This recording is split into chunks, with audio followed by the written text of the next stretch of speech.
Hi, it's Rachel here from off.road.cc, and today I'm here to talk to you about the launch of a brand new e-bike, the details of that bike and what it's like to ride. I've been lucky enough to spend some time aboard the specialised Turbo Levo SL ahead of its launch. This is the new bike to the right of me. It's a lighter version of its big brother, the Levo, on my left. As I've spent some time on both bikes, it seemed like the ideal time to compare the two.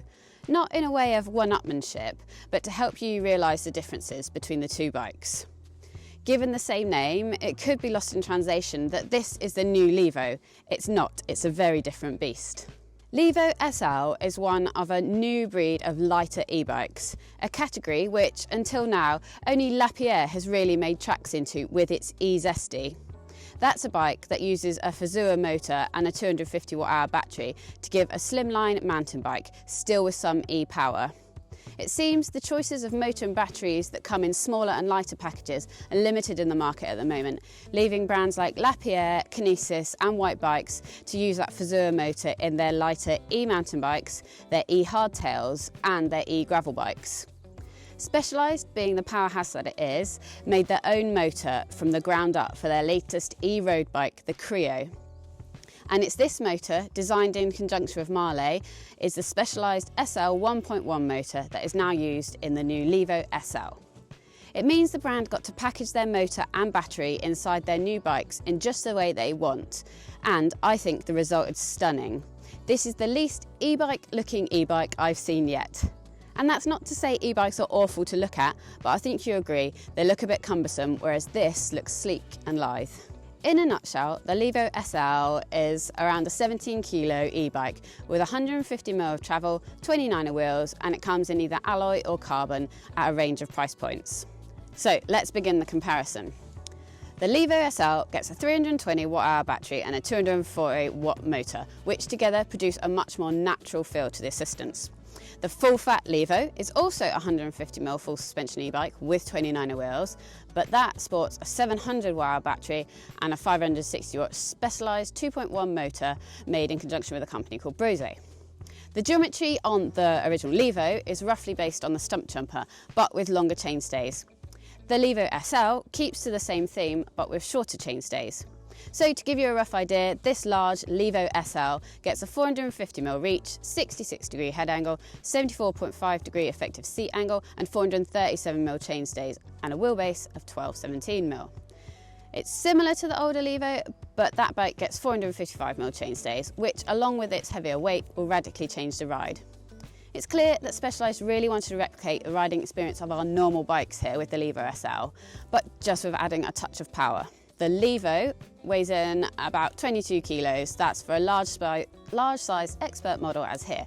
Whereas the Levo SL that we have, it's a lower comp spec, but actually a very similar spec, the forker side, weighs in at 18 kilos. In terms of the ride, the two bikes are drastically different. I'm a huge fan of e-bikes, and as heavy as they are, once you adjust your riding to be more purposeful, then they're easy things to get used to. I'll ride anything on an e-bike that I ride my normal trail bike on.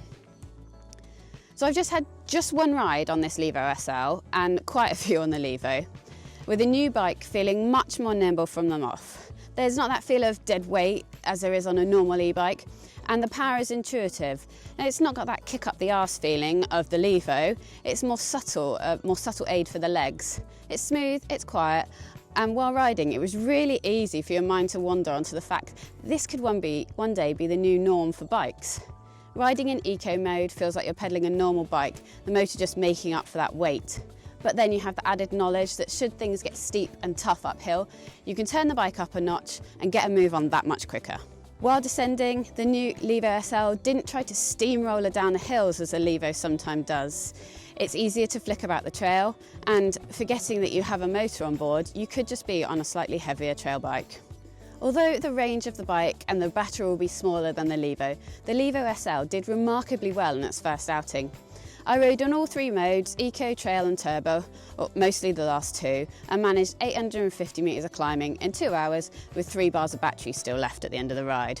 And that's without the addition of the range extender battery, which gives you half as much range again and sits externally in the water bottle cage.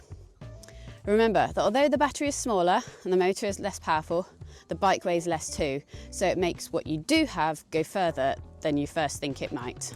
The bikes give a completely different experience to each other, and I think that lighter bikes with a little less assistance might just be what a majority of riders are looking for. Especially those that already have a decent level of fitness, active lifestyle, that might be looking for a ride extender rather than a bike to make climbing easier. So moving on and back to the similarities between the bikes, these lie in the controls. So the Levo SL and the Levo controls and the top tube indicators are identical.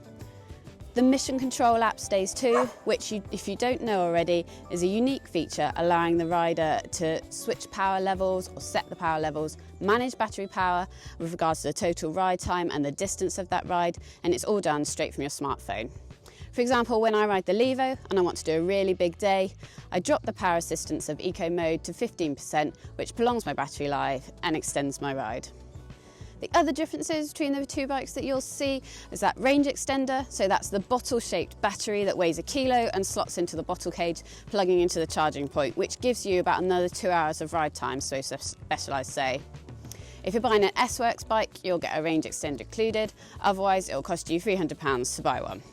The other big difference between the Levo and the Levo SL is the fact that you can't take the battery out of the SL, or not without removing the motor. Especially this enabled them to make the package lighter. It does, however, mean that you are going to need to be able to charge the bike in your shed, your carriage or your back cave. Just before we finish, we better talk spec. So this bike that we've got on test is the Carbon Comp bike, which retails at £6,000. For that, you get a Fox 34 rhythm fork, a Fox Float DPS performance shock, you get SRAM NX Eagle, Guide R brakes, an X-Fusion Manic 150mm dropper, alloy Roval wheels and a Grid Trail Butcher up front, Grid Trail Eliminator on the back, which is a new tyre casing from the Big S, which sits somewhere between Grid and Black Diamond. That Black Diamond casing you obviously find on the Levos. So if you want to spend less money, there's a similarly spec'd alloy comp bike for £5,000. Then if you want to spend more, you can buy a Levo SL Carbon Expert for £7,500. Or better still, you can buy the S-Works with Fox factory suspension, SRAM XX1 Eagle, G2 Ultimate brakes and an AXS dropper post, carbon wheels for a small sum of £11,000. I think it's an exciting time in the e-bike world at the moment, especially as the Levo SL joins the furore. For me, it throws up so many questions. Aside from in test, what will I think of it? Will I like it? There's also things like, is this the type of bike that everyone needs? Will this be the e-bike people buy in addition to an acoustic bike or in addition to something like the Kenevo? Is this the future of e-bikes? Do heavier e-bikes still have a place? There's so many questions, like will they have a place if something like the Levo SL becomes more powerful? For those to be answered, I guess we'll have to wait and see.